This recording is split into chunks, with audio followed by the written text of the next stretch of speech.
अस्सलाम वालेकुम सामीन। 16 रबीउल आखिर की तारीख शुरू हो चुकी है, 8 अक्टूबर है। ख़बर का उन्वान है कानपुर के पटाखा बाज़ार में ज़ोरदार धमाका, कई लोग ज़ख्मी। ये कानपुर का मूलगंज मशहूर बाज़ार है, ये पटाखा बाज़ार है। यहाँ कोई स्कूटी खड़ी थी, उस वक्त धमाका हुआ है, उसमें धमाका हुआ या बाहर धमाका हुआ है, इसके भी जांच चल रही है। अलबत्ता धमाके की आवाज़ कई 100 मीटर तक सुन गई है। कई लोग ज़ख्मी हुए हैं जिनको अस्पताल में भर्ती कराया गया है।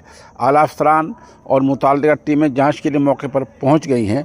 पुलिस तर्जुमान का कहना ये है कि रिपोर्ट आने के बाद कुछ कहा जाएगा। ये धमाका अभी तकरीबन 2 घंटे पहले 7:30 बजे हुआ है। दिवाली का मौका है, हो सकता है पटाखा बाज़ार में कोई धमाका हो गया हो। लेकिन इस दौरान एक शैतान सिफत हिंदी अखबार की हरकत सुनिए। ये हेडिंग देखिए, इस अखबार को पहचानिए।